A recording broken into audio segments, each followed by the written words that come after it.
Hi there, you're listening to What's New Today, a kids and family podcast channel about current events shaping our world. This is your host Sangeeta. The year 2023 is about to draw to a close, and as part of our year-end wrap-up series, I wanted to share one real-life story of 2023 that really stood out in my mind. There was a crowd letting out a loud cheer.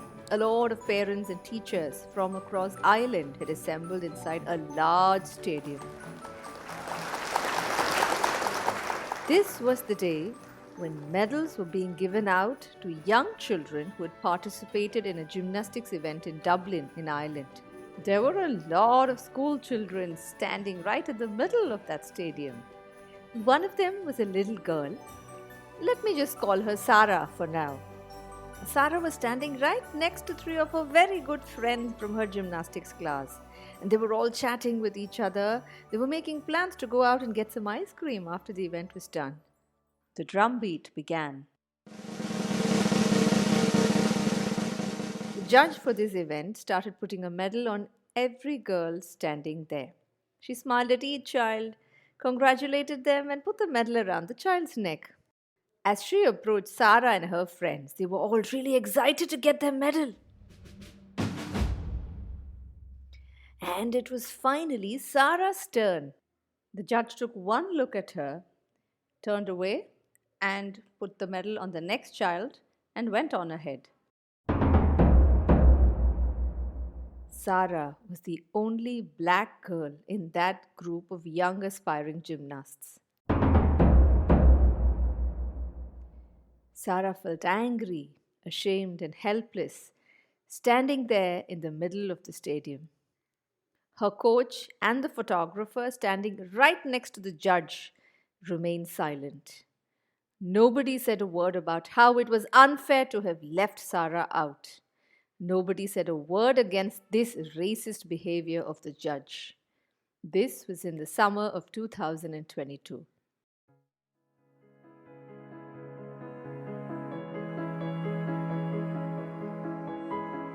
Sarah went home crying. She ran to her parents and hugged them for support. She started wondering why it was so wrong to have been born with a different shade of skin color compared to most others in Ireland. Sarah's parents did not want their daughter to accept this racist behavior and go on with life as though this was normal.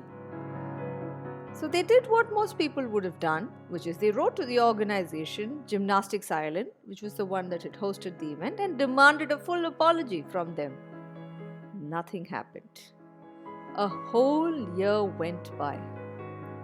A full year later, Gymnastics Ireland, which was the organization that had hosted the event and was the main gymnastics federation in Ireland, came out with some statement which was all wishy-washy about how this had been a tiny little misunderstanding between the girl and her family and the judge, and it was all resolved now.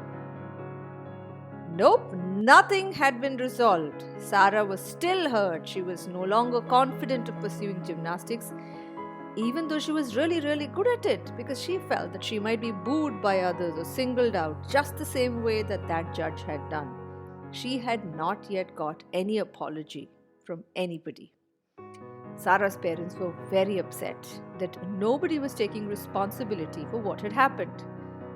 They were also worried that other black children in Ireland and elsewhere might continue to face such racism if they did not speak up. Then Sarah's parents decided to put out the video of this event on many social media channels. More and more people around the world saw it, and a global outcry against this act of racism began building. By the June of 2023, thousands of people around the world were calling for an unqualified apology from Gymnastics Ireland to the young black gymnast.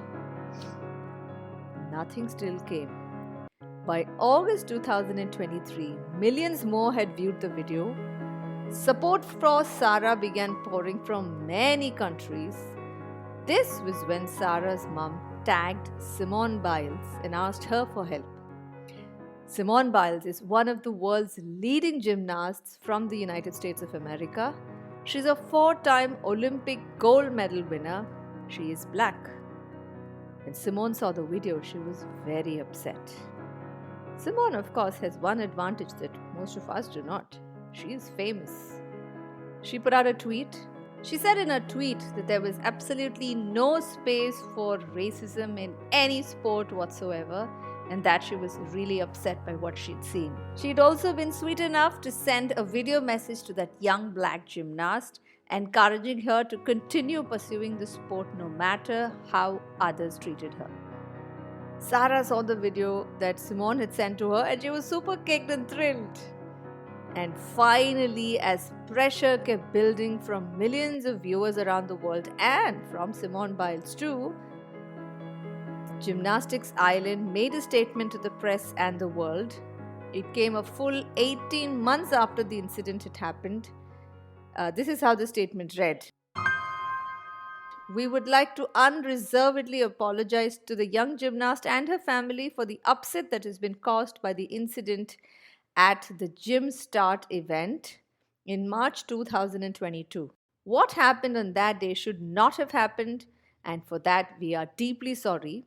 We're also sorry that what has happened since that date has caused further upset.